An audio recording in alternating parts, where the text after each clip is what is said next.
Vandaag gesels ons met Timothy Kieswetter. Hy is die stigter van Gesonde Seks. Hy's 'n seksioloog. Jy was 'n pastoor gewees ook. Ek was 'n jeugpastoor gewees, ja. Hy's 'n beraader. Hy help huwelike en hy's ook die persoon wat hierdie hele stigma rondom jy mag nie praat oor seks en godsdiens nie, heeltemal te breek en hy doen dit ook in 'n manier waar hy op 'n stage staan en hy maak grappies daarvan en dit is so awesome. Baie welkom Timothy. Awesome, lekker om hier te wees. Ek is baie bly dat jy is vandag. So ek het baie vragies vir jou en ek dink ons gaan net lekker gesels. Ons is obviously bietjie live vandag ook. Ons gaan nie dadelik almal se antwoorde wel se vraag beantwoord nie, maar ons gaan dit op die laaste gedeelte doen van ons podcast vandag. Maar Timothy, kom vertel vir my, wie is Timothy as die kameras af is? Iemand wat geweldig lief is vir die Here, 'n familieman, glo dit of nie, 'n groot introvert. So glad nie my stage personality nie. 'n Diep filosofiese denker, en iemand wat nie homself te ernstig opneem nie. Okay. En ek het ook hier gemis dat jy is getroud met Janet en jy het 5 pragtige kindertjies saam. Ek vat my werk baie serieus. Ek kan sien. Ja. Maar ek weet ook, ek dink dit was die een show wat gesê het jy het so hard probeer vir 'n seentjie. En dis dit 5 dogtertjies. Ja. So na 3 dogtertjies try ons weer om 'n seentjie te maak, doen dit in die seentjie maak metode, net die onderste behang van die dak. Maar ongelukkig daai dag het die hospitaal 'n special aangehad, buy one get one free. Toe stap ons weg met 'n tweelingdogtertjies. Oh my word, hoe is dit nie? Een van my tweeling het die ander dag vir my gevra, "Pappa, ek wil net gou by jou hoor, toe jy en mamma nou ons gemaak het jy baie lank ingelos, weet dat ons 2 geword het? Of het jy te hard ingegaan dat die eierselletjie breek, want hulle weet nou hulle was 1 selletjie gewees wat toe gesplit het, want hulle is identiese tweeling. So sy wil weet hoekom het hy gesplit, het ek te hard ingegaan. So ja. Wat vir my baie lekker is van jou en wat vir my uitstaan van jou en ek weet dit is baie mense is konservatief rondom dit, maar julle is baie oop en eerlik met julle kinders. En ek love dit want ek onthou ek het groot geword met 'n verskriklike konservatiewe mamma en sy is baie kwaai en ek het net besluit toe die dag toe ek kinders het, ek gaan oop en eerlik wees en hulle moet weet, hulle moet nooit bang wees om iets te vra nie. Die navorsing wys vir ons dat kinders nie onthou wat ons ouers vir ons leer oor seks nie. Al wat ons onthou is hoe ons ouers ons laat voel oor seks. Ja. So dis daai atmosfeer. En wat ek sien in my spreekkamer is, nou is die vrou volgroei, haar ouers lewe nie eers meer nie.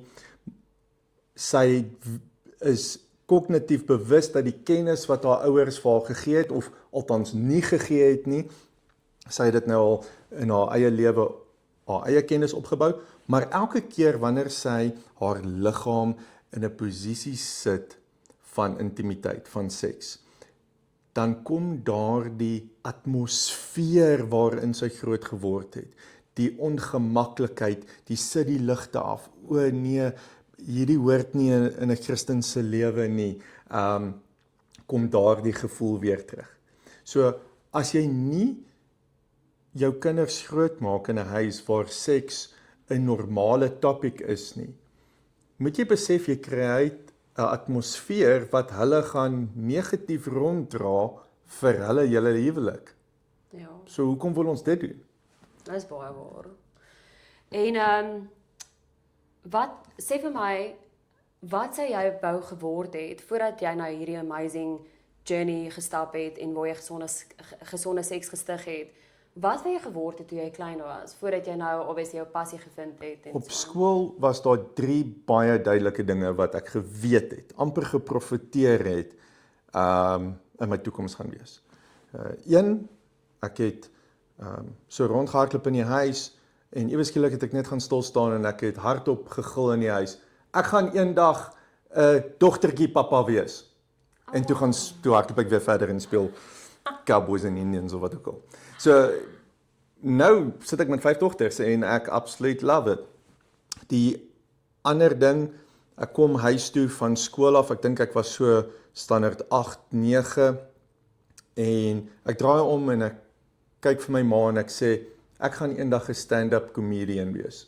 Wow. En ek draai om en ek eet my lunch verder. Net so uit die bloute uit. En die derde ding wat ek geweet het ek gaan wees.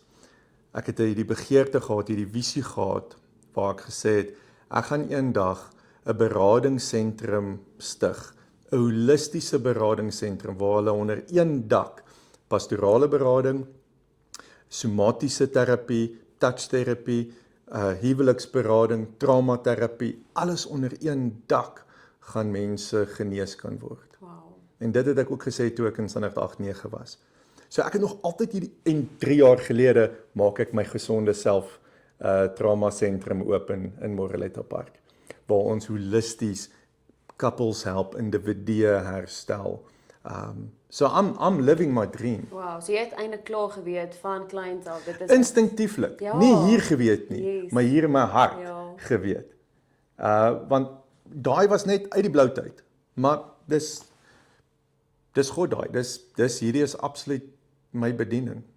Ek onthou toe ek op skool was, dit was eintlik ek was eintlik net soos jy nou gesê het van jy het dit net gesê.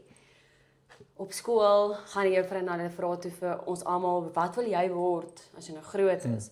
Nou moet jy onthou, daai tyd was fotograwe soos niks, nê. Kyk, as jy 'n foto neem, is jy dit het nie eens bestaan daai tyd nie. So. En dit het maar is baie min gewees.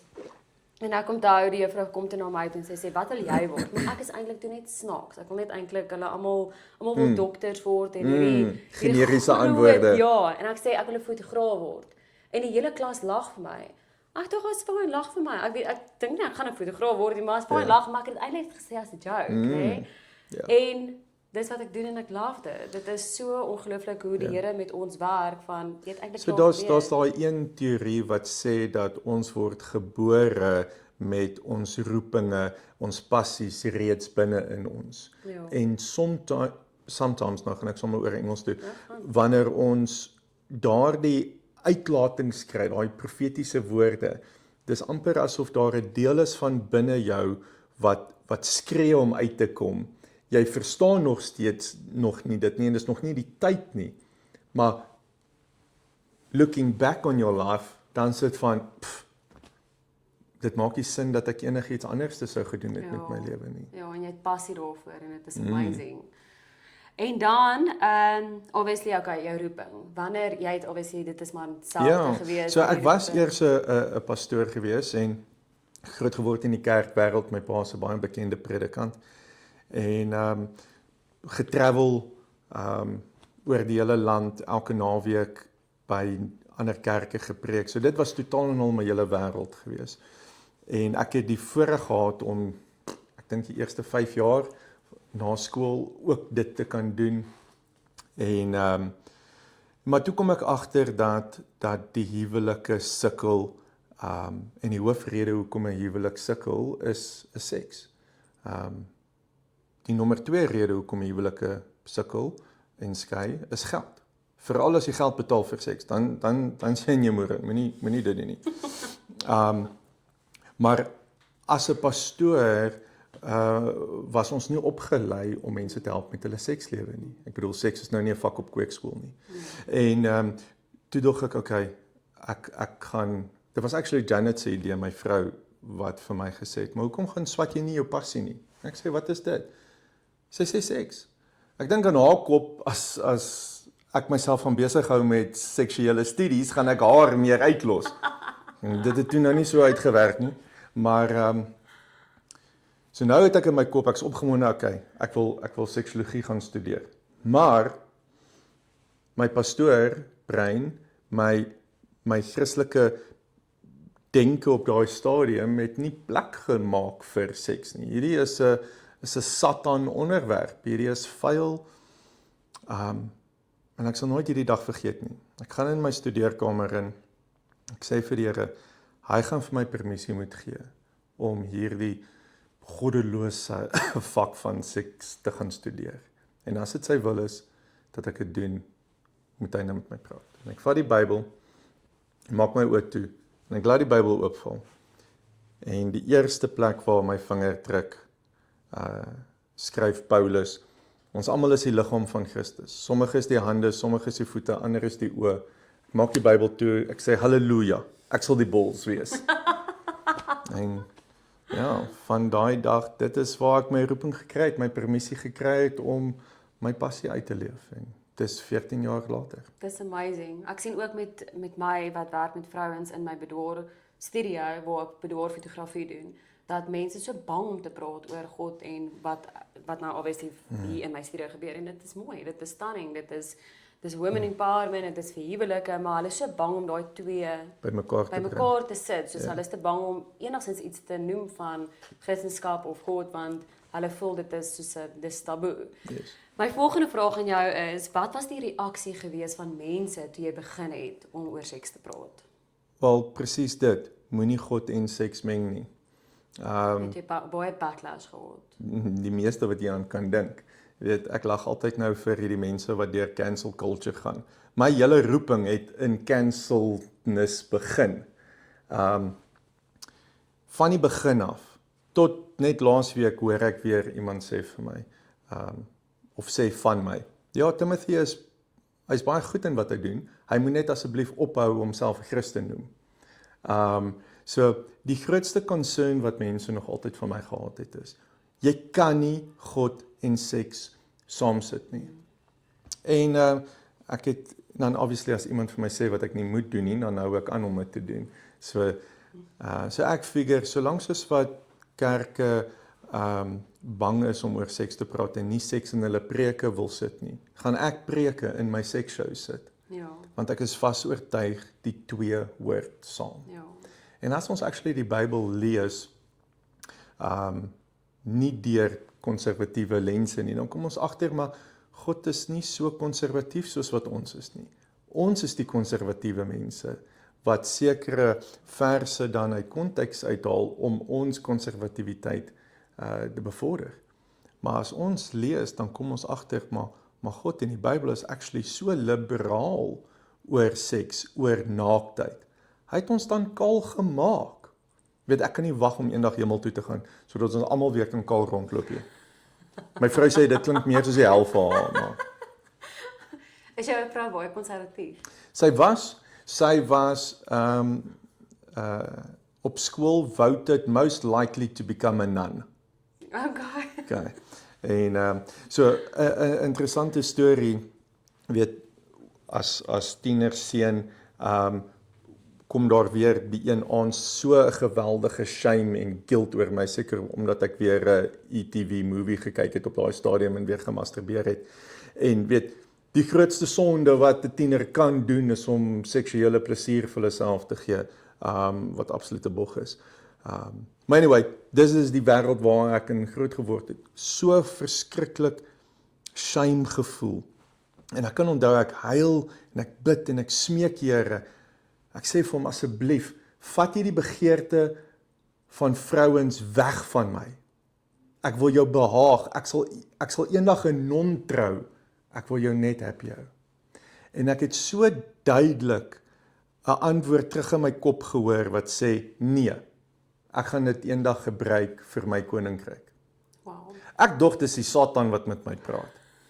In daai stadium, ek get thee behind me Satan, ek het nie op daai stadium, het daardie woorde enige comfort vir my gebring nie, want ek kon nie insien, dat dit is iets wat God vir my sou kon sê nie. Maar weer eens in hindsight, kan ek sien hoe die Here die pad met my gestap het. So, my vrou het 'n jeugpastoor getrou, ek het 'n non getrou, maar 22 jaar later het ons nou die beste sekslewe, die beste intieme lewe, die beste gesin, omdat al die beginsels wat ek in gesonde seks vir my kliënte en op vir my fans by my shows vertel en leef ons. Ja. Dit is so amazing dat sy jou ondersteun in alles. Want jy kan nogal Ek is baie dankbaar ja, dat sy saam met my gepivot het. ja. As sy gebly het, was so een oomblik, ek dink ek was so 1 jaar in my studies in, En ek kom weer by die huis en ek is weer so opgewonde en ek preek en ek praat weer so oor seks die hele tyd. En weet my vrou was net nie meer lus om daaroor te hoor nie en sy kap die potte en panne so op die tafel. En sy sê, kan jy net vir een oomblik oor iets anders te praat? En daar het ek 'n bietjie van 'n bekommernis gehad want ek het besef ek dink ek sal kan nie. Ek dink ek sal oor enigiets anders te behalwe seks kan praat nie. Hierdie is my lewe, nou en vir altyd. En as sy so erg aversie gaan hê teenoor hierdie nuwe passie wat ek het, hierdie gaan probleme wees. Maar gelukkig het Janet het die Here ook die visie vir haar gegee om my te ondersteun en saam te beweeg en maar dit het jare gevat vir my en vir Janet om te deconstruct van wat vir ons geleer was is reg en verkeerd, heilig en onheilig, goddelik en vleeslik. En om agter te kom, maar weet jy wat,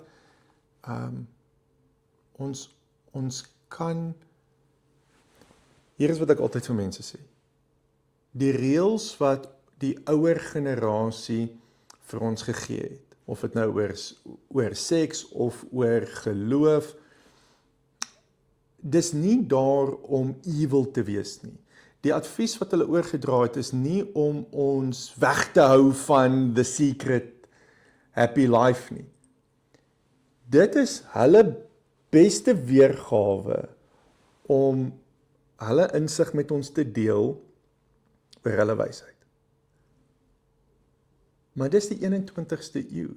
Ja. Daar's ons understanding van wat goeie ouerskap is, ons understanding van sielkunde, ons understanding van seksualiteit, ons understanding van spiritualiteit, is soveel meer as wat dit was net 'n generasie terug, 2 generasies terug. So ons hoef nie te dink, ons moet by dieselfde reëls bly as hulle nie.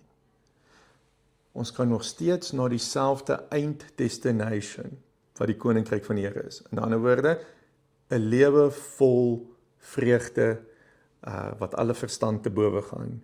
A happy life. Ja. Wat is die grootste probleem wat jy sien in huwelike wanneer jy met koppel werk? Dat hulle nie oor seks praat nie. So En dalk hulle behoeftes, nê? Niks nie. Al wat hulle doen wanneer dit kom by seks is hulle skimp.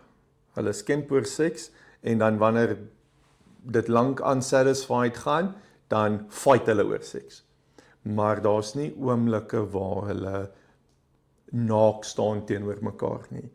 Want weer eens wat ons van die begin van hierdie oor gepraat het is daardie ongemaklike atmosfeer wat ons in groot geword het. Ja. En dan, hoekom raak mense verlief en dryf uit mekaar uit? Wel, die verliefdheid, adrenalien, gebeur in een oogwink. Adrenalien kan spike van totaal en al rusposisie tot in die hoogste gestaltes in, want daar's ietsie in jou wat vir jou sê, hier is potensiaal, hier is ietsie wat gaan waarde byvoeg by jou lewe. Jy weet nog nie heeltemal wat dit is nie, en dit is hoekom jy dan die moeite doen om verby jou introvert, verby jou awkwardness te gaan en, hi, my naam is Timothy, dan maak jy die. As daar nie 'n dryf is nie, sal al die introverte nooit ooit trou nie. Ja. So daai initial klik is om jou te motiveer, maar spandeer 'n bietjie tyd daar. En dan hoe meer jy die persoon leer ken, gaan jy agterkom, hulle is 'n goeie match, of hulle is nie 'n goeie match nie, en as hulle 'n goeie match is, dan kan jy daai adrenalien omskakel tot 'n oksitosin, wat die hormoon wat verantwoordelik is vir die verliefdheidskonneksie, die verlange. Die kerk gebruik die woord sielsgenoot, soulmate. Dit is alles wat die hormoon oksitosin doen. Okay. Ek wil 'n storie met jou deel en daar is nogal vir my en ek dink baie vrouens kan relate met dit. So wanneer 'n vrou inkom of vrouens by my studie inkom, hulle almal voel dieselfde. En daai was my nogal skokkend om te sien. Ek werk nou alweer jare al met vrouens en dit is amazing hoe hulle dan voel na die tyd, maar my vraag aan jou is, ofwel kom ek sê jou so. So hier stap 'n perfekte vrou in die studio in, six-pack, beautiful, perfek, nie 'n merkie op haar liggaam nie. Sy is gorgeous en my kop is what? Sy is stunning, né? Yes. Volgende dag kom daar 'n vrou in my studio en sy is 'n plus size. Sy's beautiful, stunning, gorgeous ook. Volgende dag is haar 'n mamma met merkies en vlekkies. Maar my punt is net, hulle almal voel dieselfde. Ek so mamma en ek kan baie relate met baie vrouens, maar my punt is almal het een of ander insecurity oor hulle liggame, oor hulle selfbeeld. Al is jy perfek, al is jy 'n plus size, al is jy 'n mamma, almal voel dieselfde reg hierdie boek. Hoekom dink jy is vrouens so hard op hulle self? Wat dink jy het dit veroorsaak? Eva se vloek. As ek vir jou 'n pastorale antwoord moet gee. So ons Adam en Eva doen sonde, hulle word uit die tuin van Eden geskop, die man word gevloek in die sweet van jou aangesig gaan jy jou brood verdien. En tot vandag toe bou mans hulle manlike identiteit rondom om die hoofbroodwinner te wees. Hy voel trots op homself as hy die hoofbroodwinner kan wees. Maar as hy sy werk verloor, as sy vrou ook moet werk, meer geld verdien van hom, dan ontwikkel hy 'n insecurity. Die vrou se vloek sê met pyn gaan jy swangerskap deurgaan en na jou man sal jy hinker en hy sal oor jou heers. So die heel eerste keer wat ons lees van die patriargie in die Bybel is tydens die vrou se vloek. Nou 'n vloek is nie hoe God dit veronderstel het om te wees nie. Dit is nie hoe waar jy moet eindig nie. 'n Vloek is 'n slegte ding. So die hele patriargie ding wat ons dink is God se orde is actually 'n vervalde orde waar die vrou haar waarde kry deur wat mans van haar dink, wat die wêreld van haar dink. So die hoofrede hoekom een van die kom ek so as 'n vrou haar man die seerste wil maak, moet sy net vir hom sê jy kan nie vir jou kinders sorg nie, jy kan nie vir jou vrou sorg nie. Jy kan net sowel 'n skerp vat en sy penis afsny.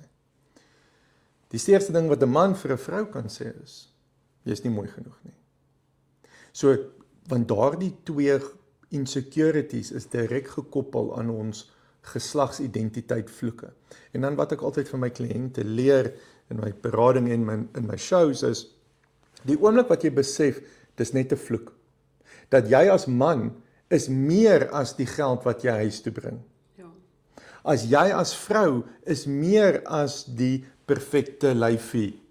Want soos wat jy gesê het, al het jy die perfekte lyfie, dit vat nie die insecurity weg nie. Okay? Want beauty is in the eye of the beholder. So hou op om hierdie game te speel waar jy aanvaarding van buite probeer kry en eerder besef wie ek is goed genoeg. Dis baie waar. Ek love dit wat jy sê want dit is rarig waar. Want rarig elke liewe vrou wat hier deurstap, maak nie saak wie sy is nie. Sy kan ewen top model Suid-Afrika gewees het. Selfde insecurities as normale vrou soos ek wat 2 kindertjies het. Ja. Jy weet, hulle het dieselfde, hulle gaan deur hulle selfde hulle almal gaan deur dieselfde ding van hulle So dit sê vir ons die antwoord lê nie in external beantwoording van daai vraag nie. Ja. Dit gaan oor acceptance van wie jy is. Met al jou rolletjies, met al jou cellulite, met al jou imperfections. Ja.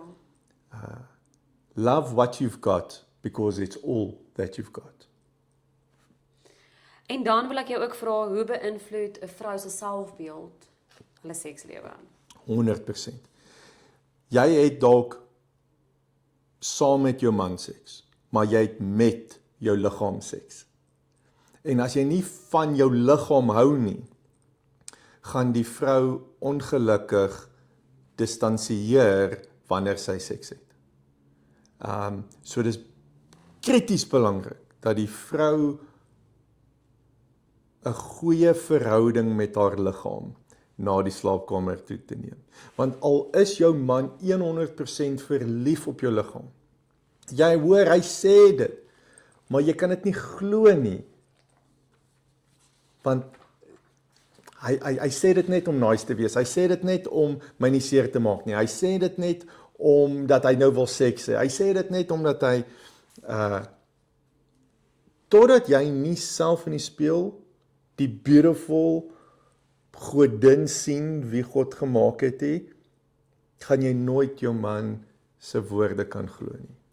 Ek love dit, want ek bid baie vir my kliënte, en ek sê altyd, Here, stuur vir my die vrou wat dit die nodigste het, en laat sy instap, maak nie saak met hom haartjies en plakkies en cellulite buitekom nie, laat sy instap, en laat sy haarself sien, hoe God haar sien, en hoe beautiful sy is, en hoe mooi en uniek, en hoe pragtig en stunning sy is.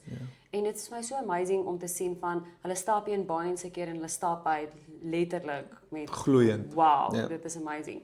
So hierdie is nogal 'n baie taboe vraagie, maar ek wil vir jou 'n storie vertel, en dan wil ek jou opinie hoor. Fantasties, ek love taboe. So ek kry so 'n paar jaar terug 'n kliënt, stunning vrou, beautiful. En sy sê toe vir my, Chantal, sy sê, Chantal, ek het uitgevind, my man kyk pornografie, en dit het my gebreek. Ek is hier vandag by jou, in jou studio, want ek soek pornfoto's. Dit moet wille foto's wees, dit moet soos, XXX. ja. En ek sê toe vir, weet jy wat, ek gaan dit nie vir jou gee nie, ek gaan nie vir jou daai kan gee nie, want dit is nie wie en wat jy is nie, dit is ook nie wat ek doen nie, maar ek gaan vir jou sexy foto's gee. Okay. En dit gaan baie stylvol wees, en dit gaan klasie wees, en jou man gaan dit love. Maar ek gaan nie vir jou gee waarna hy kyk nie. Dit gaan beter wees as wat hy al ooit gesien het in sy lewe. En ek neem toe die foto's, en ek het toe die hele fotosessie met haar, en sy stuur toe vir my 'n boodskap daarna, en sy sê, my man is mal oor dit, en sy is so dankbaar dat ek haar, jy weet, gedoen het wat ek doen, en die bedwaarfoto's gedoen het wat ek gedoen het met haar, want sy sou cheap gevoel het, Yes. en sy sou sleg gevoel het oor haarself, en ek sê toe vir haar, dis presies hoekom ek nie dit ooit sal doen nie, want jy's waardevol, en jy's stunning, en hy's lief vir jou. Jy weet, hy kyk nie na jou as soos wat hy sal kyk na 'n skerm nie. Jy's baie meer waardevol. Yes. En sy sê toe, sy is so dankbaar dat ek het haar hele mindset verander rondom pornografie en hoe waardevol en stunning sy is. So my vraag aan jou is, hoe beïnvloed pornografie huwelike en vrouens se selfbeeld? Wel, hulle neem dit baie persoonlik, maar voordat ons daar kom, laat ek net gou eers sê, pornografie is 'n dekonstruksie van die man se fantasy. En dit is hoekom daar miljoene verskillende porn genres is. Elke genre is 'n fantasy van 'n deel van die man. Okay. En dit is wat porn so addictive maak. Dit is 'n drug. Want as ek nou kwaad voel, kan ek kwaad porn kry daar, en ek hoef niks terug te hou nie. As ek vernederd wil voel, kan ek femdom porn kyk, en ek kan vernederd word.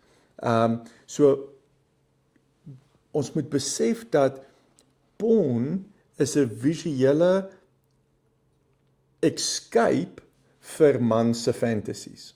Okay. Net soos wat vrouens se hygromanne is. Elke hygroman het 'n trope, dit is die ryk besigheidsman, of dit is die beste vriend, of dit is die Pilates instrukteur. Dit is nou weer die vrou se fantasie wat uitgeleef word in haar hygromanne. Nou die gevaar is vir beide die hygroman en die pornkykery is wanneer die kyker daarvan of die leser daarvan hulle fantasy projeksies op hulle regte lewe spousel sit. Die vrou wat verlief raak op Christian Grey, wat in die middel van die dag net sy werk kan los en op sy helikopter klim en haar van haar voete afvee en weet 'n hele naweek net woo en romance, maar haar middelklas mechanic werker man op die myn wat met grease onder sy naels nagskof moet werk, as hy dit nie doen nie, dan voel die vrou nie geliefd nie. Sy voel haar man doen nie wat hy doen nie. Kyk, hoe kan hy opleef teen Christian Grey? Ja. Hy kan nie. En dieselfde is so vir wanneer 'n man na 'n pornvideo kyk, wat spesifiek geskied is in 'n spesifieke genre om 'n spesifieke fetish fantasy te vervul, en dan daardie te verwag sy vrou, wat 'n holistiese mens is, nou iewes skielik dit vir hom moet gee. Jy kan nie. So, ons moet besef wat porn is, en wat porn nie is nie, en want so baie couples skei as gevolg van porn.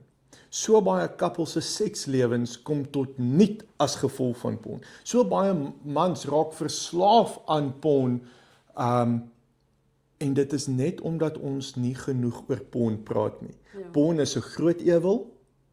Ons hoef niemand te oortuig dat dit sonde is nie. So daarom hoef ons nie verder daaroor te praat nie. Maar die probleem is, omdat dit dan in die taboe area bly, ontwikkel dit mites.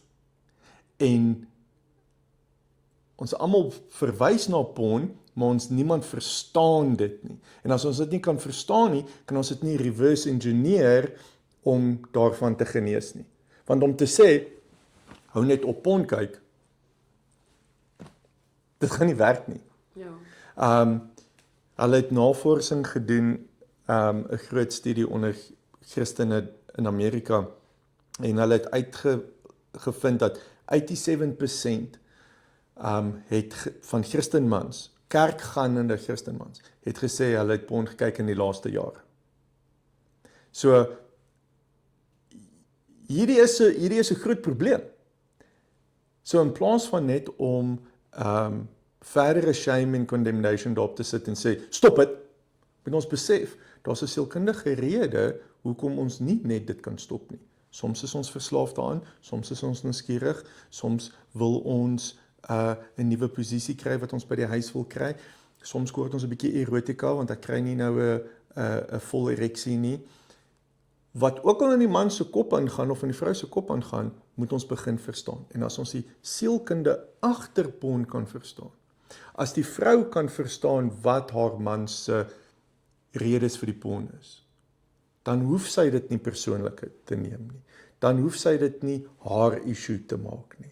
En dan hoef dit nie 'n verhoudingskiller te wees nie. Ja, dis nogals nice, want my volgende vraag was, wat is die raad wat jy vir vrouens sal gee as dit kom by mans en hoe ons 'n man moet probeer verstaan?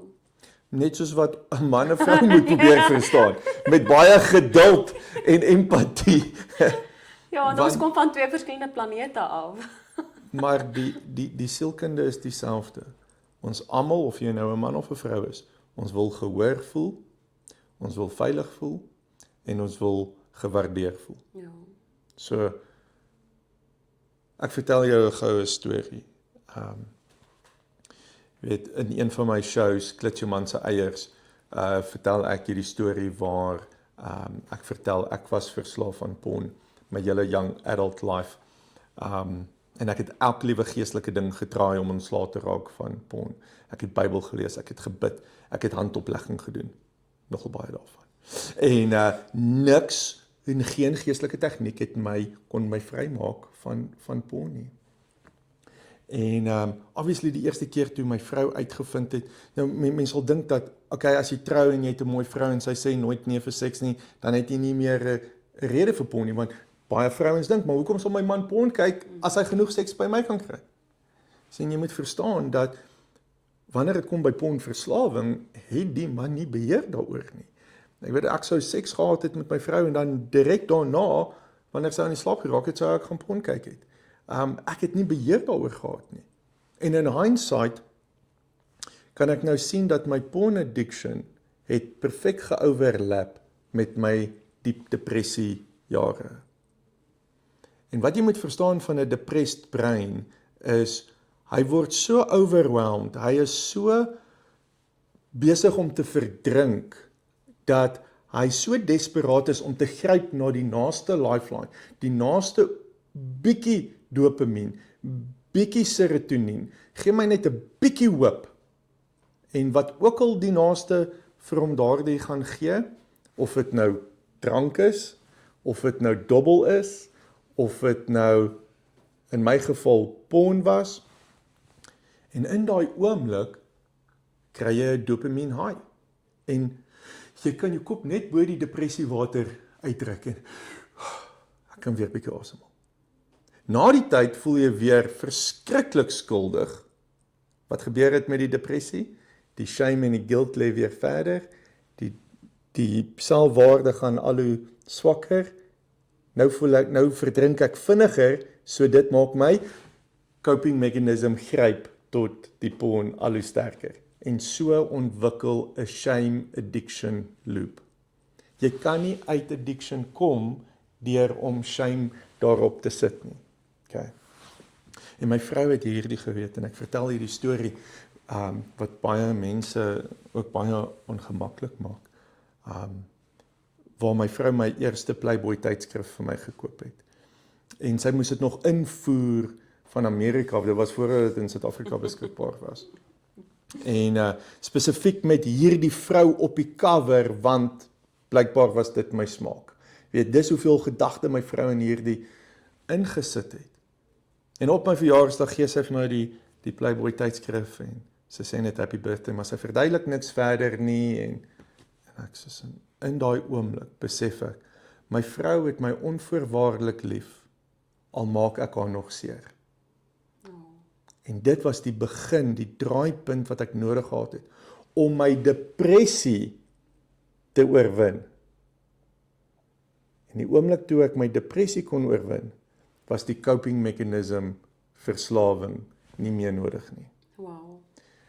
So wanneer ons na verslawings werk, moet ons besef dat die verslawing is jou coping mechanism se antwoord tot 'n groter probleem. So hoe langer jy die verslawing probeer stop, probeer jy actually jou bodyguard afdank. Jou verslawing is eintlik daar om jou te beskerm. Nou, alle verslawings vernietig en steel mense se lewens. Daar's niks goed wat van 'n verslawing kan kom nie. Maar omdat ons die sielkunde van verslawings kan verstaan, kan ons nie die verslawing verdere shame opsit nie. Ons moet die vraag beantwoord van wat hardloop jy actually weg? Wat se emosie hier diep binne jou wil jy nie geantwoord hê nie? Want fix eers daardie emosionele, dan sal die hou vas, die verslawing nie meer daar hoef te wees nie. Ek glo dat jou vrou 'n Playboy magazine vir jou gekoop het, want ek het hierdie prentjie rondom, en dit was nogals vir my so awesome. So ek het hierdie prentjie, toe ek op skool was, van Hugh Hefner, as hierdie absolute pedofiel, hierdie ou man, wat, weet, net na sekere look and feel, jy weet, 'n baie lelike prentjie van hom gehad. En ek sien toe, is dokumentaar van Hugh Hefner, Playboy Playboy, op, ek dink dit was Prime. Ek sê vir my ma, ons gaan kyk, ek kan nie wag, ek wil sien waar hierdie vandaan kom. En ons het die dokumentaar gekyk, en ek het 'n ander siening oor hom, en ek loved it, en dit was vir my so amazing dokumentaar geweest van waar hy begin het, hoe hy dit begin het, hoe hy sekere mark getarget het, en hoe hy obviously vrouens, hoe hy begin het met die magazine, want hy was eintlik 'n skrywer geweest. En na die dokumentaar sê ek vir my man, ek soek sy magazines. Nou, ek gaan op my studio sit, ek love dit. So ek het so ver gegaan, oor see ook, gekyk, en toe eventually kry ek 'n ou in Suid-Afrika wat vir my die 50-jaarse edition vir my kon gegee het, en ek het toe sommer 10 magazines gekoop, so ek kan nie wag om dit te raam hê nie, so dit is awesome dat jou vrou dit vir jou gedoen het. So, net om daai storie te eindig, 20 jaar later, weet ek nie meer waar daai Playboy tydskrif is nie, maar ek weet nog waar my vrou is. Dis amazing. En dit is die boodskap wat ek vir alle vrouens sê. Yes, ek weet dit maak seer. Yes, ek weet dit bars jou perfekte idilliese prentjie as jy vind jou man kyk porn. Maar dis nie 'n rede om te skei nie. Dis nie 'n rede om sleg te voel oor jouself nie. Dis nie 'n rede om shame op jou man te sit nie. Al verdien hy dit, gaan dit in elk geval nie werk nie. Begin om daaroor te praat. En hoe meer julle daaroor praat, hoe meer julle dit verstaan, hoe meer kan julle dit bestuur. Ek dink ons vrouens sit soveel druk op onsself want ons voel, okay, as my man dit doen, moet ek nou opleef op daai expectations. Jy kan nie. En, ja, en Ek bedoel, jy's 'n fotograaf, die foto wat uitkom is onder ligte en angles en make-up. Dit is nie hoe jy wakker word nie. So ons moet besef dat die beeld daar buite is in 'n perfekte ideale situasie. Jy as mens kan nie opleef. Ons as mans kan nie opleef om die perfekte man te wees vir ons vrouens nie. Ja. So as ons gaan aanhou dit probeer, dan gaan ons net onsself opset vir failure. Ja. Ek sien ook met die vrouens, want my obviously jy sien my studio is baie donker, maar ek sien met die vrouens soos hulle kom in. Ek probeer altyd dat my make-up artist, wie ook al ek daai dag, seker maak dat sy nie verander word nie. So sy lyk nog steeds soos wat sy lyk, jy weet. En dan fokus ek op haar liggaam. Hele liggaam, haar gesig, jy weet, soos presies soos wat sy lyk. Sodat sy nooit hoef terug te gaan na haar foto om te sê, "Jesus, maar dis nie eintlik hoe ek lyk." Ja, en haar man ook.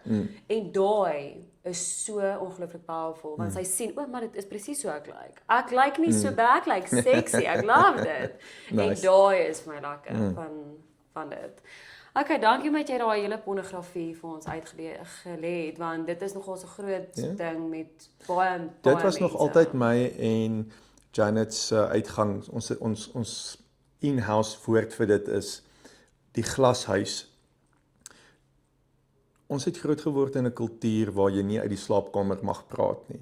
Ons het groot geword in 'n kultuur waar as jy in die kerk is met jy jou sigaret agter jou rug wegsteek, dat die dominee nie dit sien nie. Ons het groot geword in 'n kultuur waar jy nie vloekwoorde mag hardop sê as jy jou toon stamp nie, want en die manier hoe ek en my vrou lewe, nie net in ons huis nie, maar ook dit oordra tot in ons bediening en wat ons leer van ons kinders, is wees 'n gebalanseerde mens. 'n mens wat 50% masker is en 50% shadow is.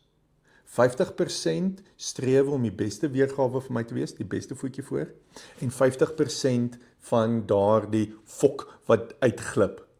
Ek is beide. Ek kan lief wees vir die Here en ek kan nog steeds kragwoorde gebruik. My identiteit is nie gekoppel om 90% masker te wees nie. Want wat doen ek dan met die dierlike deel van my? Ek onderdruk dit. En wat ek altyd dan die voorbeeld gebruik is, wanneer jy nou 'n waterballon vat en jy onderdruk dit aan die een kant, gaan dit aan die ander kant pop. En wanneer dit pop, gaan dit buite beheer wees, dit gaan skade maak. So jy kan nie 'n deel van jou menslike normaliteit wil demonify, sonde maak, dit ontken nie, want anders te eindig jy soos wat Jesus na die Fariseërs gekyk het, wit gepluisterde grafstene. Jy's dood. Daar's niks mens meer oor in jou nie. En die skade wat jy maak vir ander mense is onnodig. Ja. So just be real, be authentic. Daar was obviously ons baie mense volg jou op social media en jy het 'n ongelooflike platform en ek love dit om jou stories te lees, maar een ding wat vir my baie uitgestaan het en wat ek redelik baie sien is dat ons, weer eens, ons het groot geword van die man sit voor die gat en chunk. Jy weet daai hele van, nee, daai en dan maak hulle vrouens se naam so slag waar hulle sê van jy moet nie trou nie want as jy trou, jy weet dan sit jy voor die gat en chunk. En wat ek agtergekom het en gesien het voor jou op jou platform is dat die vrouens moan verskriklik baie oor die mans. Ja. Mans wat seks weerhou van hulle. Weet vrouens wat deur soveel trauma gaan want ons vrouens is baie emosioneel. So ek is 'n vrou nogals van as ek my liefdestaal is touch en jy weet feel en so aan. En ek dink baie vrouens op buite. So as jou man nie intiem wil wees met jou nie, dan voel jy dadelik jy maak nie meer goed genoeg nie. Of hoor jy is ek nie meer mooi genoeg nie of hoor jy het ek vet geword of het ek selluliet nou op my bout gekry of jy weet wat het ek gedoen dat jy nie meer aan my wil vat nie. En hoe meer ek dit sien, hoe meer besef ek van hoe het dit verander daai Wel, kom ek vertel jou 'n skokkende ding. Seksuele lus het minder te doen met die geslag wat jy is en het meer te doen oor die persoonlikheid wat jy het. 50% van my kliënte is dit mans wat laer libido's het as vrouens en 50% van my kliënte is waar vrouens die seksuele jagters is. Ja, dis wat ek gesien het op jou platform. Dit is nie 'n geslagsding nie. Ons moet ontslaa raak van hierdie mite dat God het mans gemaak lus, maar vrouens geblus. Dis nie waar nie. Net soos wat jy beide mans en vrouens kry wat dieselfde hoeveelheid introverte en ekstroverte is, dieselfde persoonlikheidstraits is sommige vrouens sterker leiers en ander is waar mans meer jou groen persoonlikheid is, jou passiewe omgeer is. So dis 'n 50-50 personality thing. Maar ons society het alle mans in die leier, in die dominante seksuele kategorie geplaas. En ons het alle vrouens in die submissive, onderdanige, kaalvoet voor die stoof rol geplaas. Yep. So nou, so van buite af, lyk dit asof meer mans seksueel is en vrouens is meer emosioneel en meer passief. Maar dis nie waar nie. Society het ons nou ongelukkig sit daar die helfte van die vrouens in hierdie submissive boksie is actually sterk dominante leiers wat 'n hoë seksdryf het. Maar die oomblik wanneer hulle nou dit probeer uitleef, wat gaan society van hulle sê? Jy's 'n slet en in die werksplek, jy's 'n bitch. Maar as 'n man dieselfde dominansie wys seksueel en in die werk, dan is hy virile en hy is 'n sterk leier. Ja. Presies dieselfde behavior wat iewes skielik aanvaar word wanneer jy 'n penis het, maar wanneer jy 'n vulva het, dan mag jy nie so wees nie. So ons kultuur moet 'n bietjie opcatch met hoe God die mens actually gemaak het. In plaas van waar ons goddelike persoonlikheid moet onderdruk om in ons tydelike mensgemaakte kultuur probeer inpas. Ja. Hoe sal jy sê hoe belangrik is seks in 'n huwelik? Wel, jy het nie jou boetie getrou nie. Ja. Maar kom ons sê dat word weerhou van kom ons sê man of vrou, een van die partye weerhou dit. Ek dink dis obviously baie belangrik in 'n huwelik, want dit Ja, is wel as jy gaan seks weerhou in 'n huwelik, moet dit wees vir 'n baie strategiese doel om aandag te kry. Nou het jy die aandag. Wat doen jy daarmee? Weet, so ek het nie 'n probleem noodwendig om seks te weerhou of om te sê ek kan nie meer aangaan nie, ek wil skei. Maar dan moet jy iets om mee doen. As jy skei op die tafels gooi na elke liewe fight, dan vat jy daardie troefkaart en jy water dit af. As jy die hele tyd seks gaan gebruik as 'n wapen, gaan jy nooit ware intimiteit kan hê nie. So soms moet jy ietsie groot skok agtig gebruik om jou partner uit hulle stupor uit te skit, om te besef, flippin hell, as ek nie gaan wakker skrik nie, gaan ek my gesin verloor, ek gaan my huwelik verloor. Dis altyd interessant as ek met koppels werk, en dan vra ek, nou hoe lank is jy al hier so diep ongelukkig? Nee, vir die laaste 7 jaar. En dan draai ek na die spouse. Hoe lank is jy bewus dat sy so lank ongelukkig was? Ek het nou net fucking uitgevind. En dan, okay, so wie se skuld is dit dan? Jy weet, hoe kan iemand vir 7 jaar saam met jou lewe sonder dat jy weet, jy's diep ongelukkig? So, moenie jou ongeluk vir jouself hou nie. Wanneer my man sal nooit kom vir berading nie. Jy gryp hom by die short and curlies, want mans wax nie regtig nie. En jy sleep hom na die berader toe, want anders hou jy op kos maak vir hom. Jy weet, Want dit is ook 'n ding, die mans is vol nonsens en hulle wil nie, want hulle het dit nie nodig nie, jy weet? Dit is maar ook, mans is vasgevang, ook in die patriargie. Dis nie net die vrou wat skade ly onder die patriargie nie. Dis ook die man wat gijslaar is. Want dit word vir ons geleer, ons moet die koning, priester, profeet wees. Daar's 'n skiet wat ek doen in al my shows, waar ek verduidelik dat mans net so emosioneel is, soos enige ander vrou. Ons voel presies dieselfde emosies wat jy voel, ons wys dit net nie. En die rede hoekom ons dit nie wys nie, is want ons kultuur van kleins af het vir ons geleer, cowboys don't cry. Ja. En dan vertel ek van hoe jou 5-jarige seentjie presies dieselfde emosies het as jou 5-jarige dogtertjie. Hy kry ook skeidingsangs as hy hom by die skool gaan aflaai vir die eerste keer. Hy raak ook upset as sy maatjies met speelgoed speel. Hy raak ook bang as die donder weer buite klap. En dan bring hy daai hartseer emosies na sy pappa toe. Dis 'n pappa. Dis 'n beste.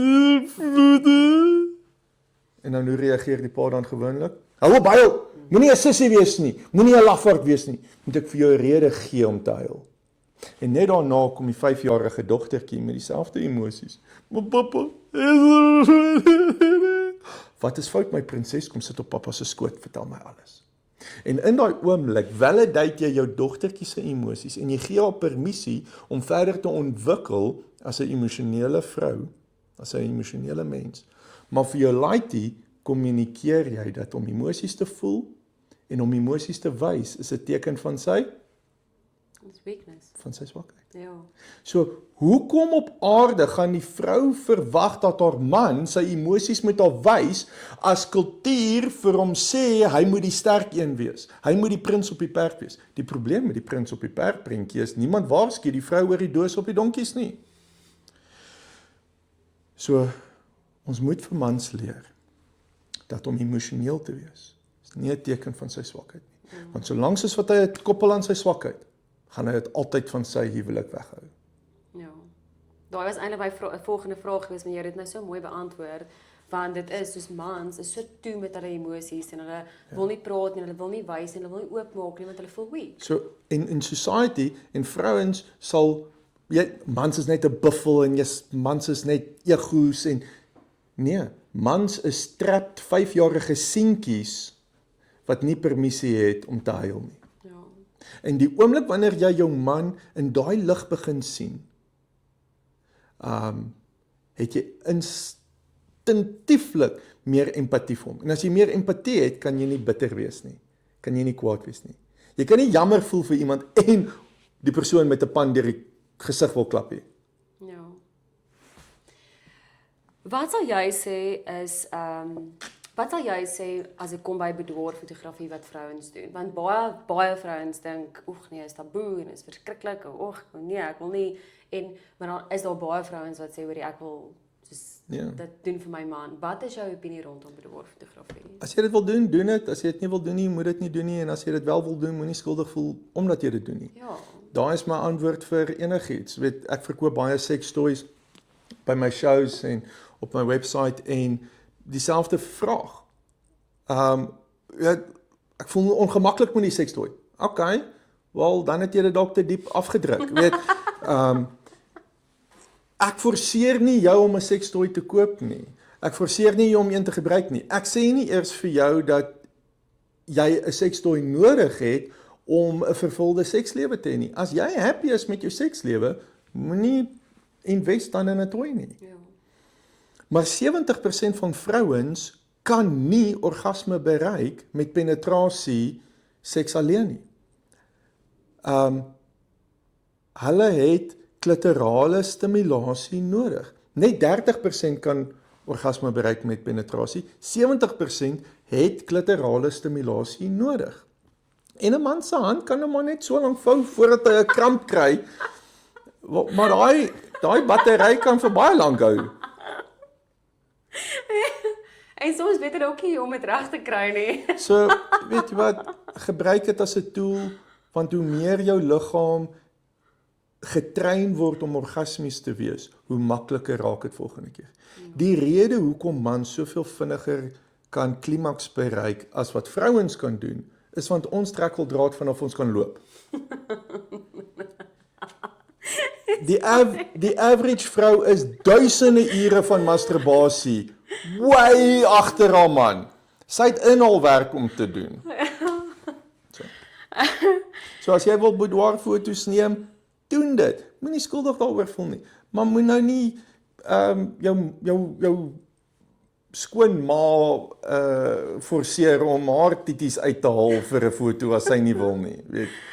Want dan moet jy seker die foto portret neem, want die goed hang 'n bietjie meer. Weet jy wat, en dit is nogals baie vrouens se probleem, want hulle kom by my aan en sê hulle hoor hier, so hulle het nou kinders gehad en niks het nie reg nie, jy weet, gaan ek dit kan doen, dan sê ek, hoor jy het niks meer te worry nie. En wat lekker is wat ek doen met vrouens, want ek meen elke liewe liggaam verander, jy weet, is maar anderste. Maar elke persoon is so pragtig op hulle eie wy. En even though, kom ons sê jy het nou kindertjies gehad en jy het geborsvoed en jou borste is nou nie meer waar dit was nie. Ja, ek sit vir jou in 'n posisie waar dit lyk asof daai borste nou net gedoen is. So jy hoef nooit oor enigiets te worry. Dit is amazing. In my shows vertel ek vir die mense dat die vrou se borste is haar superpower. Hierdie is die man se kryptonite. En as jy my nie glo nie, as jy weer in 'n argument met jou man betrokke is en jy voel jy verloor die argument, laat een van jou boobs net uitval. As jy oor skoonmaak beklei met al twee uitval. En maar dan sal vrouens ook vir my na die tyd kom sê, maar ek hou nie meer van my borste nie. Ek dra hulle nie meer met soveel confidence nie. Hulle is te klein, te groot, te skeel. En dan sê ek vir hulle, weet daar nuwe navorsing nou uitgekom dat 'n man net van een tipe boob hou. En dis die boob reg voor hom. Jy moet net leer hoe om met jou asset class te deel. As jy klein borste het, moet jy jou man nader inbring. Hier. As jy groot borste het, dan wil ek nie meer hê jy moet op jou rug lê nie, want dan lê jou boobs langs jou. Okay? En dit werk vir niemand nie. Dis nie asof jy jou man so hard ry dat jy airbags nodig het vir 'n geval hy afval nie. En as jy skeel boobs het, dan approach jy jou man soos 'n krab. Mans is nie eintlik gefokus op dit nie. Hulle worry nie oor dit. Sit net 'n boob in my gesig en ek's happy. Ja. Dit is rarig so. Ek meen ek het nou al gesien weer eens met baie mense in my studio van vrouens man. Ja, en elkeen is rarig sexy en uniek op hulle eie wy en hulle mans love hulle. Jy weet, en dit is amazing. Ek het enige kliënt gehad in my studio en dit was baie sad geweest. Sy het hier ingekom, stunning vrou. Almal is stunning. Ek het nog nooit nie 'n stunning vrou. Almal is vir my stunning. Maar sy kom hier aan en sy sê vir my, Chantal, ek is jare al getroud, 25 jaar getroud, en sy het nog nooit seks gehad met die lig aan nie. En my hart voel so seer vir op daai oomblik, en sy sê, sy voel so sleg, dat sy haar man so straf. Want sy voel so sleg oor haarself, maar sy het nou besluit, dat hierdie is nie eintlik vir haar nie, maar sy gaan hierdie boudoir fotosessie doen vir haar man. En ek sê toe vir, weet jy wat, ek gaan alles in my vermoë doen, dat jy lekker gemaklik moet wees, moenie worry nie.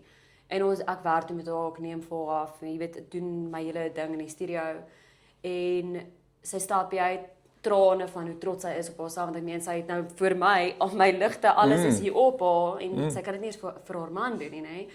En sy message my daar, ek sê, nou vanaand as jy by die huis kom, gaan jy daai ligte aansit, suster, en jy gaan jou man bederf met die ligte aan. En sy stuur toe vir my daai volgende oggend 'n boodskap en sê jy moet baie trots wees op my. ek het my man bederf met die ligte aan.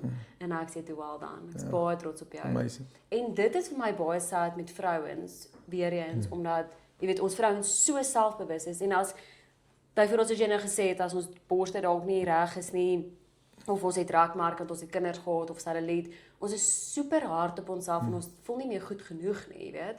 En daar het daai man 25 jaar begeerte en 'n behoefte, net laat hy haar kan sien met ligte aan. Ja. En daar gee sy dit vir hom. En dit is my so powerful. Love it. So, ek het 'n vinnige 4 vir jou. Is social media goed of sleg vir 'n verhouding? Irrelevant, dit is deel van ons lewe, so leer hoe om dit gesond te gebruik. Ja. Ek kry gereeld vrae, is dit reg of is dit verkeerd? Is hierdie sonde of is hierdie nie sonde nie?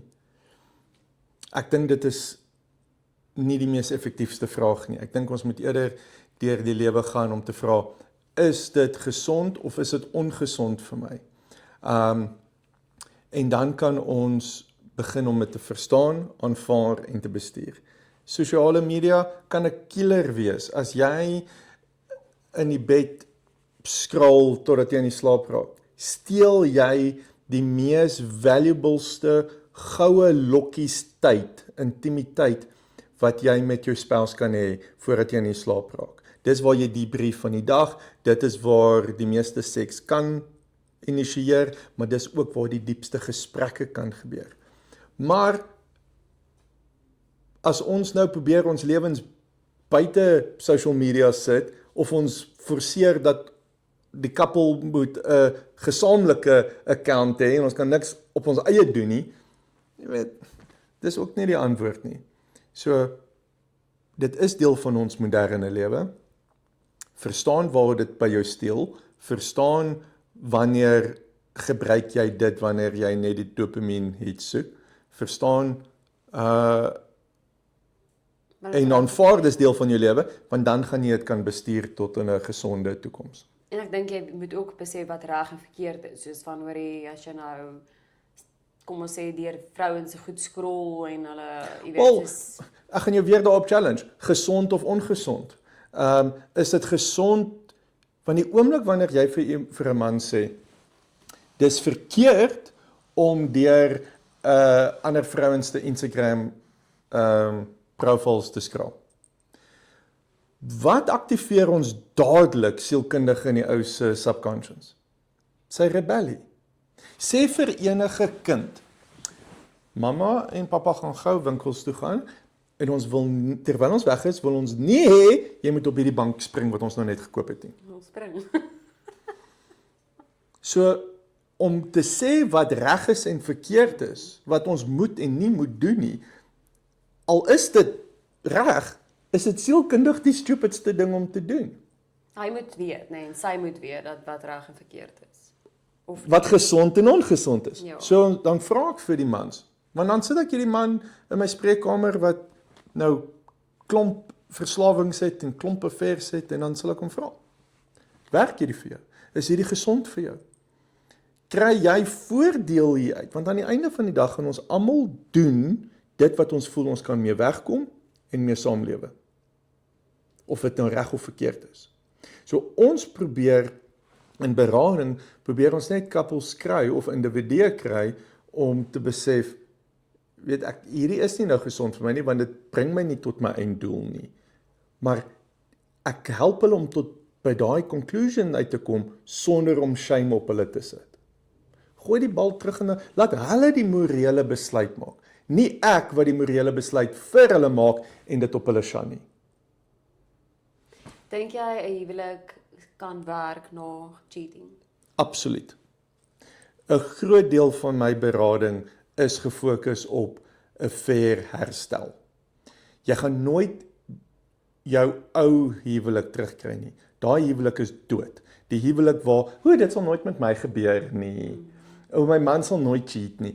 Timothy, jy laat dit so erg klink, nee. My man sal nooit op my cheat nie. Hy is die wonderlikste Christenman. Luister die dame, jou man se piel is 'n ateïs. So, wat ek vir kliënte leer is, ons almal sal 'n affair hê. Met die regte persoon, op die regte tyd en die regte omstandighede. As daai 3 goeders bymekaar kom, sal die beste Christene 'n affair hê, die een wat die liefste is vir sy vrou sal 'n affair hê. 'n Affair is nie 'n teken dat jy 'n slegte mens is nie. Dis nie 'n teken dat jy nie 'n verhouding met God het nie. Dis nie 'n teken dat jy nie jou man of jou vrou liefhet nie. Dis nie 'n teken van jou karakter nie. 'n Affair is 'n fout. Dis 'n fucking groot fout. En 'n fout wat jy vir lank gaan voor betaal, maar dis 'n fout. En die rede hoekom so baie mense in die affair gaan trap, is want hulle gaan blindeliks naïef deur die lewe van, dit sal nooit met my gebeur nie, dit sal nooit met my gebeur nie, totdat jy hierdie single woord herhaal wat ek elke liewe dag in die laaste 14 jaar in my spreekkamer hoor. Ek het nooit gedog, ek sal dit doen nie. Mans, vrouens, Christene, nie Christene, sê almal dieselfde sin. So ons moet besef, so ek en my vrou is 22 jaar getroud, en ek kan met trots sê, nog 0 affairs, tot dusver.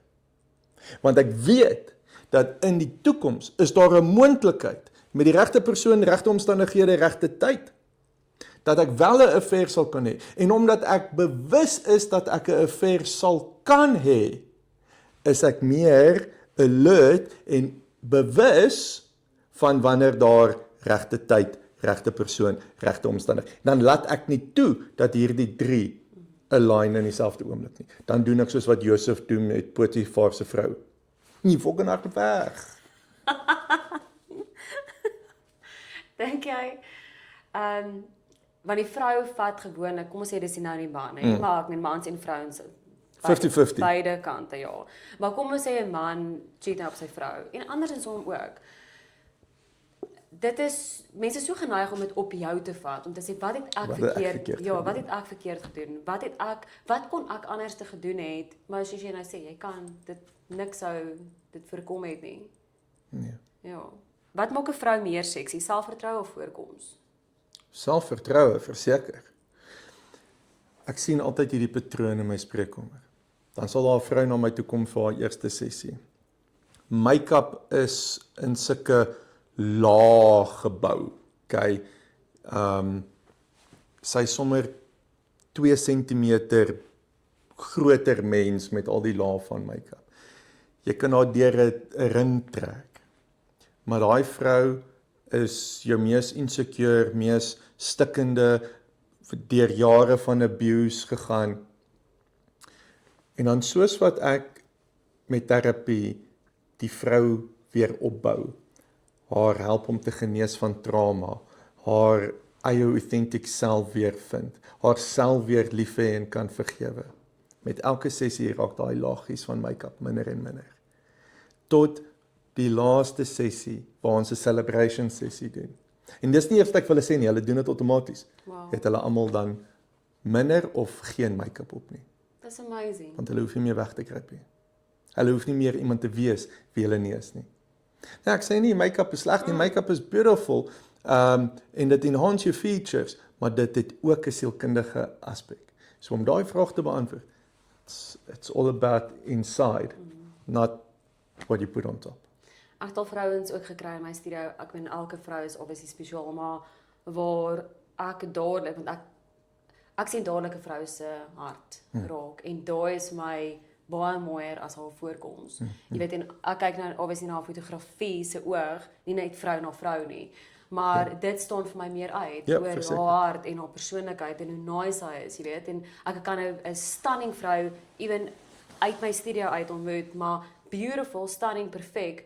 Maar sy is nie noodwendig 'n nice mens nie, dan maak dit al lelik, jy weet. So met voorkoms sal ek sê, is daar 2 aspekte van my opinie. Nommer 1, selfversorging. Weet, as jy nie jouself versorg nie, dan is dit 'n baie keer 'n voorlopende teken van 'n swak selfbeeld. Okay. So selfversorging, as jy die hele tyd by die huis net in jou sweatsuits gaan rondloop, weet, dit is nie die mees begeerbaarste ding nie. So selfversorg jou. En dan ook die tweede een van die voorkoms is skillset. Nie almal het by hulle ma's geleer hoe om make-up op te sit nie. Nie almal het van hulle pa's geleer hoe om mooi metro man aan te trek nie. So daar's 'n spesifieke skillset wat gepaard gaan, wat ons kan leer by make-up artists en hairstylists en beauticians, hoe om ons die mooiste te laat lyk, wat by ons gesigstipe en gelaatskleure kan pas. Weet jy wat was my amazing geweest? Ek en my man was in, so 2 jaar terug het ons op ons honeymoon gegaan. En ons was in Europa. En dit was my so weird geweest, want ons in Suid-Afrika is soos baie make-up, jy weet, soos, ons is nogals gefokus op make-up. Ons is 'n bietjie Amerika. Ja. En daar is dit soos, vrouens het nie make-up aan nie. Hulle het nie make-up aan nie, en hulle like stunning en gorgeous, en my mond het oopgehang, is soos van, hoorie, jy is stunning. Ja. En hier is ons terug in Suid-Afrika, en as jy nie make-up aan het nie, dan kyk jy nie mooi na jouself nie, en jy versorg jouself nie, weet? Ja, so ons het 'n bietjie in die consumerism kultuur ingeval, wat ons geërf het by Amerika. Dankie tog is ons nie so erg soos Amerika nie. Maar ja, definitief 'n ongesonde deel van ons kultuur. Always a cheater. What once a cheater, always a cheater. A leopard can't change its spots, is wat die gesegde sê. My vraag altyd dan is, wat het ons geleer van die eerste affair? Wat het ons geïmplementeer van die lesse wat ons geleer het van die eerste affair? 'n vrou en 'n man sal aanhou cheat as ons niks leer daarvan. History will repeat itself. So net omdat hy jammer gesê het en beloof het, hemel en aarde, ek sal dit nooit weer doen nie. Een van die vrae wat ek vir die cheater dan vra in my spreekkamer is, hoekom het jy die affair gehad? Wat se waarde het jy daar uitgekry? Nee, ek weet nie, is goed, nee. Wel, dan kan jou vrou nog nie jou weer vertrou nie, want jy weet nog nie hoekom jy gedoen het wat jy gedoen het nie.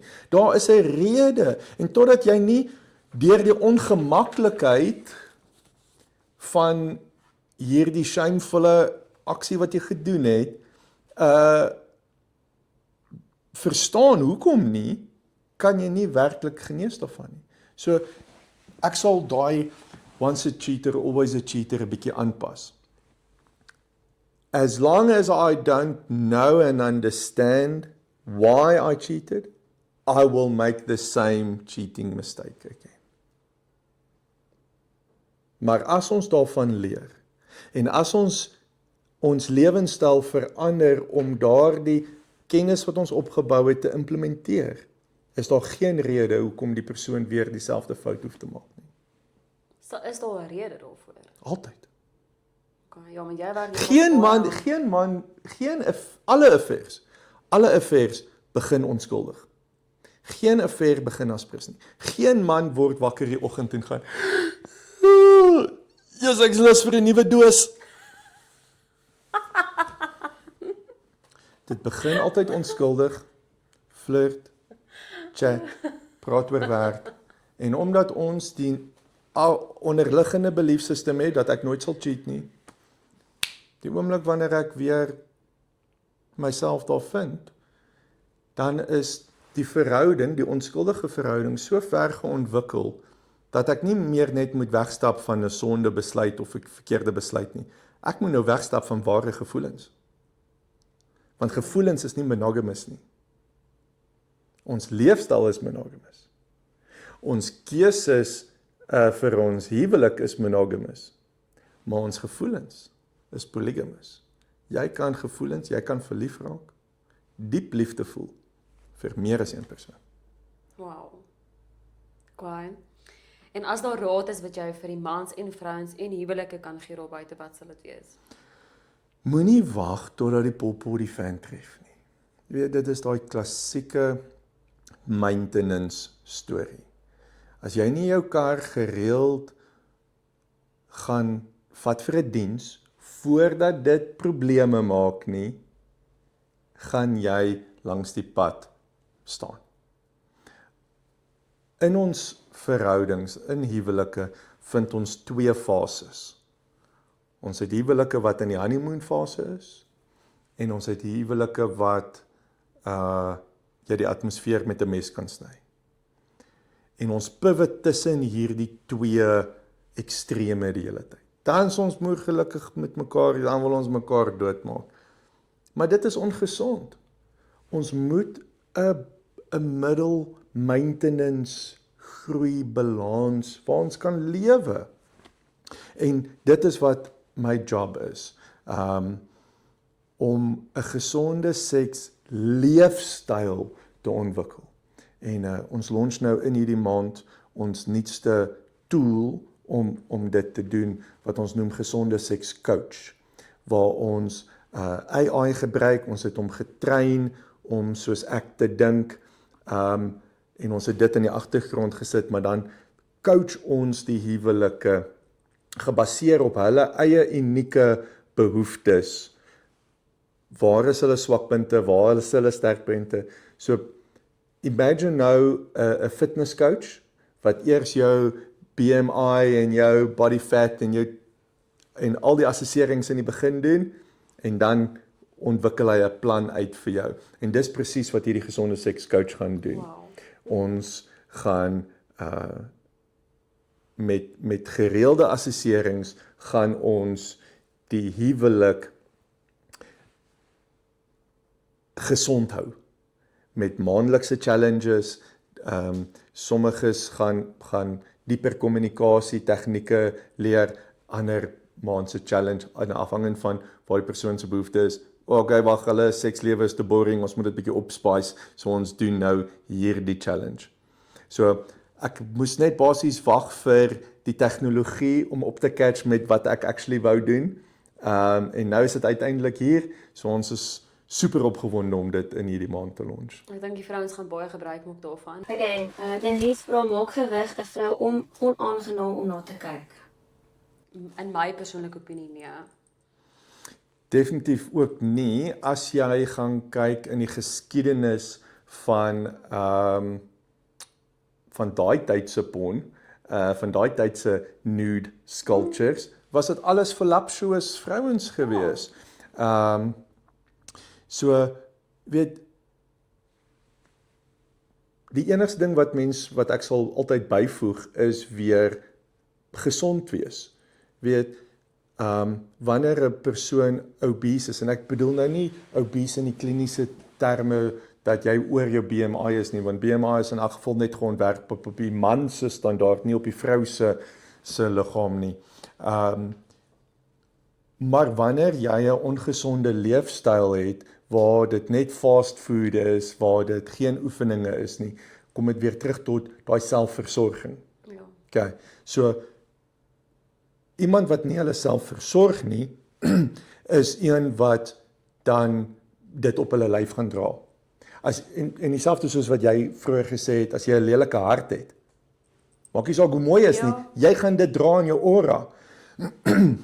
So, ek sê altyd vir vrouens, moenie in die spieël vaskyk, of op die skaal vaskyk, en jou waarde daarop bepaal nie. Maar moet ook nie blind wees van watse areas in jou lewe, want soos wat ek verslaaf was aan porn, is daar baie mense wat verslaaf is aan eet. Eet is een van die maniere hoe ons die vinnigste dopamien hit kan kry. Dis lekker om goeders in ons mond te sit. Dis lekker om goeders te kou. So daai emotional eating is 'n verslawing wat jy eers. En dan so baie vrouens weet dit, hulle gaan dan op 'n diet net om te fail. Why? Because they never address the emotional eating part. Hulle weet hulle eet te veel, maar hulle weet nie hoekom nie. So as ons uitvind daai hoekom, so dit gaan alles om die persoon 'n gesonde mens te maak. Kan jy help met so iets? Soos ek 'n issue het met byvoorbeeld dit. Kan ek na jou toe gaan en sê, Timothy, ek wil sessies boek by jou. Help my. Yes, dis my hele beradingsentrum. Ek noem dit gesonde self. En ek leer my kliënte om eers hulle self lief te hê, om hulle self op te pas. En vanuit daardie liefde vir self, sal daar 'n spontane en 'n volhoubare liefde wees vir jou naastes. Weet, en dis is wat Jesus geantwoord het toe hulle vir hom gevra het, wat moet ons doen om in die koninkryk van die Here in te kom? En Jesus antwoord, vergeet van al die profete, vergeet van al die wette, want al daai is opgesom in hierdie drie reëls. Wees lief vir jou God, wees lief vir jou naastes, soos jouself. Nou, ons het al baie preke gehoor oor hoe om lief te wees vir God. Ons het baie morele teachings oor hoe om die minste te wees en die wang te draai en ander mense, mooi te wees met ander mense. Maar ons het nog nie baie in die kerk gehoor hoe jy gesond selfsugtig moet wees nie. Hoe jy jouself moet lief hê. Daar's altyd 'n negatiewe konnotasie daaraan gekoppel. Wel, bog met dit, ons leer mense hoe om gesonde self te wees. Dis amazing. Wat is die eerste stappe om te neem om jou partner te help met 'n pornverslawing? 'n Atmosfeer van understanding en geen shame nie. Shame, navorsing wys, ek dink dit is Brené Brown het baie goeie navorsing gedoen oor shame, wat wys dit het geen langtermyn behavioral change nie.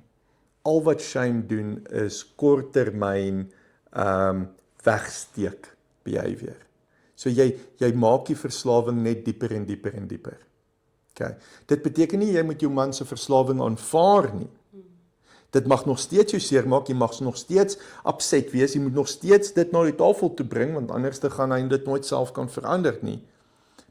Maar dan moet jy vir hom sê, hierdie maak nie jou 'n slegte mens nie, ek is nie lief vir jou nie, ek kan sien jy probeer hard om hiervan vry te kom, kan ons begin met 'n journey om hieroor te praat. Daar is my eintlik baie spesiaal en baie mooi wat sy gevra het, want sy wil haar man help. Sy crucify hom nie, sy is nie vir hom, ek gaan jou nou skei nie, sy is soos, hoe help ek my man? Yes. En daai is amazing. Want alle verslaafdes, of dit nou porn is, of dit nou eet is, of dit alkohol is, jy het iemand se hulp nodig. Ja. Die definisie van 'n verslawing kan ons in 2 kategorieë sit. Nommer 1, hierdie spesifieke aktiwiteit wat ek nou doen, of dit porn of alkohol of eet is, spoel dit oor in ander areas van my lewe wat dit negatief beïnvloed. En as die antwoord ja is, dan tik op die verslawing. En die tweede een, kan ek self dit langtermyn stop? En as die antwoord nee is, tik op verslawing. Alle verslaafdes het buitemense nodig. Ondersteuning van 'n spouse, 'n goeie supportnetwerk en soms ja, selfs 'n professionele persoon, terapeut, om hulle te help om deur die verslawing te gaan. Dis nie net selfbeheersing nie. Mense dink, stop dit net. Neurologiese navorsing wys vir ons dat selfdissipline is 'n neurologiese spier. En soos enige ander spier, het dit 'n point of fatigue. Nou jy kan in 'n gym wees en jy kan maklik 20 reps optel van hierdie kilogram gewig. En dit is maklik totdat jy die 21ste rep doen. Dan kan jy nie meer nie. Why? Is die gewig nou te swaar? Nee. Jou spiere het 'n point of fatigue bereik. En as jy die hele tyd probeer reg lewe deur om die hele tyd te override wat jou shadow nou jou toe bring, gaan jy relapse. Jy gaan fail. Jy gaan nie omdat jy wil nie of omdat jy evil is nie, omdat dis hoe jou brein werk. Jou neurologiese selfbeheersingsspier gaan 'n point of fatigue bereik. En dan omdat ons glo ons moes beter doen wanneer ons wel fout, dan sit ons weer shame op ons. Wat weer daai shame addiction loop sterker maak. So ons moet ons hele way of thinking anders te maak om hiervan te ontsnap. Verbeter hormoons jou sekslewe in jou huwelik, is dit belangrik vir 'n man? Absoluut, want anderste sit ons mans net weer in dieselfde kategorie wat ons hulle van uit wil uithaal oor porn. Mans het ook voorspel nodig. Mans wil ook sensuele touch hê. Maar weer eens, ons het groot geword in 'n porn, waar porn die grootste leermeester is oor seks. En daar leer ons nie romanse nie. Daar leer ons hoe veiler, hoe beter, hoe meer ongeskik. En aan die einde van die dag, die company wat die meeste hulle produk adverteer, is die company wat meer gaan verkoop. Famous, Coca-Cola, by verre die grootste market share, en hulle het so compliant geraak dat hulle besluit het, nee, hulle gaan nou nie meer al hierdie miljoene rande spandeer in bemarking nie. So hulle het deur 'n periode gegaan waar hulle ophou bemark het. Iewes skielik Pepsi het begin meer verkoop.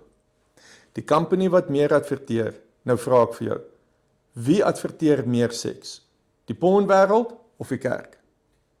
Wie praat meer oor seks? Wie adverteer meer oor seks? Wie leer en gee meer toegang tot seks? Die pornwêreld of die kerk? Ja. En dis by verre die porn.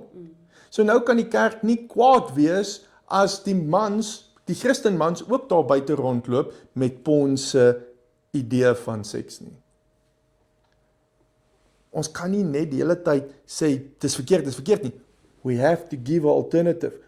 En dis hoekom ek ja gesê het vir hierdie podcast. Dis hoekom ek ja sê vir vanoggend op die radio. Dis hoekom ek elke liewe geleentheid gebruik om te praat oor gesonde seks. Want as ons nie doen nie, dan gaan die mans dit by die pornwêreld kry. Want die porn gaan nie stop nie. Ja, dit raak net meer en meer en meer. Ons moet 'n counterbalance gee. Wat is gesond en wat is ongesond? Is dit gesond as jou man jou wakker maak deur die nag vir seks? Ek dink ja, dit is awesome. So, dit kan ongesond wees as die vrou 'n pasgebore baba het Ja. en sy is sleep deprived en die man het haar nie gehelp nie. So jy kan jy sien hoe ons nie net 'n reël is 'n stupid ding. Want hy gee nie om oor konteks nie. Is iets gesond of ongesond? Kyk na die konteks. Ja. Kom ons vat Jesus as 'n voorbeeld. Dis hoekom Jesus nooit mense gestenig het nie. Al het hulle die wet gebreek wat stenigheid verdien het. Hy het altyd die konteks gesien, hy het altyd die hart gesien. En as jy daardie konteks kan verstaan, dan hoef jy nie as jy net by die wet lewe, gaan die wet jou doodmaak. Maar as die wet gees word, kan jy lewe. Ek dink dis ook so waar wat jy sê, want dit kan baie verskillende ways gaan. Soos wat jy sê na die newborn en jy's moeg en jy wil nie. Dan is dit definitief ongesond ja, en die man is 'n poepel. Ja, of is dus elke aand, wel, as jy nou dit het great vir jou, maar So- dit hang ook af wat die scenario en die situasie So is. elke koppel moet, want weer eens, ons het groot geword, nie net in die kerk nie, maar ook in ons skoolstelsel, om nie vir onsself te dink nie. Ja. Papegaai education. Wat die dominee van die kansel sê, so spreek die Here en jy challenge dit nie. Wat die skoolstelsel vir jou leer, challenge jy nie. Dit is wat die geskiedenis is van Suid-Afrika. Dit wat jou man vir jou sê, dit wat jou ouers vir jou sê, kinders moet gesien word, nie gehoor word nie. Ja. So ons hele top-down hiërargie stelsel is gebou om gehoorsaam te wees, nie om nuuskierig te wees nie. En dis hoekom mense wil gravitate. Sê vir my, is hierdie reg? Is anale seks reg of verkeerd? Is blowjobs reg of verkeerd? Is toys reg of verkeerd? Ek is nie jou ouer nie. Ek is nie jou God nie. Hoekom moet ek hierdie vir jou sê? Ek kan jou help om te verstaan wat gaan anale seks vir jou beteken. Ek kan vir jou die tegnieke leer hoe om dit reg te doen, hoe om dit nie verkeerd te doen nie. Maar dan moet jy self bepaal of jy daai lewe wil hê of nie. Jy moet self bepaal, is dit gesond of nie gesond nie. Hou op dat ander mense jou die hele tyd spoon feed. Sien, nou begin ek preek. Nee. As ek langer aanhou, gaan ek 'n kollekte moet opneem. Maar dit, nou aktiveer jy my passie, want my passie is om mense te empower, nie te lei nie. Nie vir mense te preek nie, om hulle te empower, dat hulle weer hulle authentic self kan ontdek, dat hulle autonomie oor hulle eie lewe kan leef, sodat hulle vol potensiaal kan uitleef. Maar ons kan nie dit doen as ons eie begeertes en gedagtes dink dit kom van die duiwel nie. Ons kan nie dit doen as ons glo in die original sin, dat ek actually so 'n slegte mens is, dat ek so hard moet werk om 'n goeie mens te wees. Nee, as ons die Bybel lees van die begin af, het God die mens gemaak in sy beeld. Ek kan nie verstaan hoekom ons in original sin glo as ons originally in God se beeld geskape is nie. Ons is die mens is original goed. Hierdie is my life view. Maak nie saak wat se persoon voor my sit in my spreekkamer. Maak nie saak wat se skade hy gedoen het nie. Ek kyk na hom asof daar 'n goeie mens is binne in hom. Soms moet mens baie mooi squint. Maar hy's daar. En die rede hoekom hy nie in die regte lewe uitleef nie, is as gevolg van trauma, shame, stikkenis, gebrokenis. En dit is interessant dat in die Bybel vergifnis van sonde verwys na genesing. En as ons na vergifnis begin kyk eerder as genesing van 'n siekte en nie net 'n regstellende vryspreek van ewige dood of punishment nie, dan gaan ons begin agterkom dat kom ons begin kyk na mekaar wat mekaar seermaak as siek mense. Ek doen dit nie as Christus nie. Dit verskoon nie wat jy doen nie, en dit gaan nie my toelaat om aan te hou dat jy dit aan my doen nie. Ek gaan myself beskerm, liefde vir self. Maar dit kom nie van 'n plek van haat nie.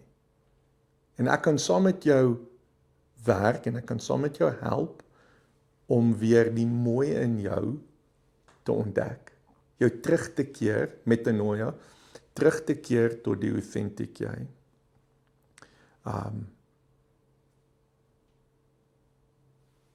So, daar's 'n mooi vers in Jakobus 5 vers 16 wat sê: Bely mekaar julle oortredinge sodat julle gesond mag word. En dit is my hele bediening, om mense gesond te maak, huwelike gesond te maak. Ja, my fokusarea is op die seksuele, maar die uitgangspunt is steeds dieselfde. 'n Gesonde mens. Hoorie, ek het vir jou en vir Janet 'n geskenkie. Sy en ons 'n briefie vir haar hier binne. So gee dit asseblief vir haar. Fantasties, ek maak so. Ek hoop sy geniet dit en ek hoop jy geniet dit saam met haar. Dankie.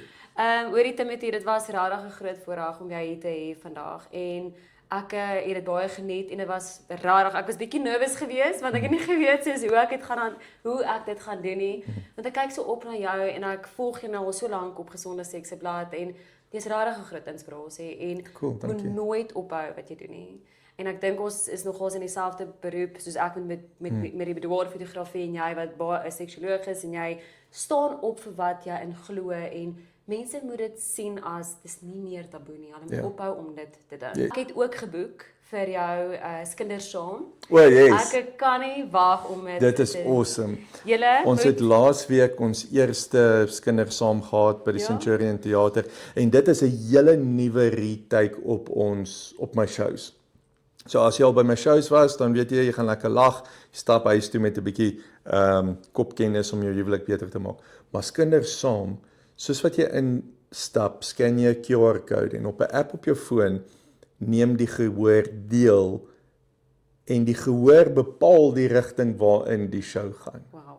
Ek fasiliteer net die vrouens se fantasies, die vrouens se vrese, die vrouens se vrae oor hulle mans. Ek fasiliteer dit net. En die vrymaking wat plaasvind wanneer die vrouens daar in die gehoor sit en op die skerm sien, maar ek's nie die enigste met daai vraag nie. 31% van die vrouens hier het presies dieselfde vraag gevra as ek. 80% vrouens fake ook hulle orgasmes. En iewes skielik is daar 'n shame blanket wat net van die vrouens afval. Hulle het gehuil, hulle het gelag, hulle was giddy. wow, en wat 'n absolute voorreg om daardie mass therapy te doen. En alles is anoniem. So alles wat jy intik op die app kom verskyn op die skerm as anoniem. So hopelik gaan ek al hoe meer van my shows omskakel tot in hierdie interaktiewe. So 24 Junie by die Centurion Theater. Kaartjies is op my website gesondeseks.co.za. En ja, dis 'n ladies night. Ons hou die mans nog bietjie by die huis, laat hulle die kinders kan oppas en ons gee nog 'n geleentheid vir die vrouens om 'n bietjie weg te stap van hulle maaskap, om 'n bietjie weg te stap van hulle vroulike duties sodat hulle net kan invest in hulle self. So bring 'n klomp groep vriendinne en kom skinder saam. Ja, ek is so excited. Ek was nog nooit by 'n show nie, maar ek het besluit gisterand ek gaan hom boek. Ek wil graag deel wees daarvan. Alsaan vra wanneer kom skinders saam Kaap toe? Ek moet eers titologie en tot die kinde Kaap toe bring wat einde Julie by Heroes gaan wees, maar ons toer die hele Kaap daar. So maar gaan check net op my website. Weet jy, nou dat jy dit vra, ek dink Oktober maand bring ons kinders saam Durbanville toe na die boer. So hou maar net my Facebookblad dop. Ja. Soos ek sê, ons doen so 2 tot 3 shows per week. So travel die hele land. Gelukkig het mense seks in alle 9 provinsies. So dit help. So gaan op my website en dan kyk wanneer hierdie naweek is ek in Wolmaranstad. So daai Vrystaat boere, hulle weet hoe om daai mielie te saai. Is dat 'n bietjie konservatief daar of glad nie? Luister, as jy eers in die oomblik is, dan eet jy daai mielie soos wat jy hom wil eet, hoor. Hoorie, dit was so lekker geweest om saam met jou te kuier. Dankie weer eens omdat jy hiernatoe gekom het. Ek waardeer dit so baie. As julle van hierdie gehou het, maak seker om hom te gaan volg op sy blad. Almal ken dit en as jy nog nie, gaan volg hom. Dis Gesonde Seks op Facebook. Hy het ook 'n TikTok en dit is Timothy Kieswetter op TikTok, né? Ek dink ek het hom verander nou na Gesonde Seks toe ook, ja. Gaan volg hom ook op TikTok. Maak seker asseblief om ons te gaan volg. En as jy van hierdie gehou het, maak seker om te subscribe, te like en te volg. Ons sien julle op die volgende keer. Hier is ons vir jou. Cheers, Timothy. Was awesome.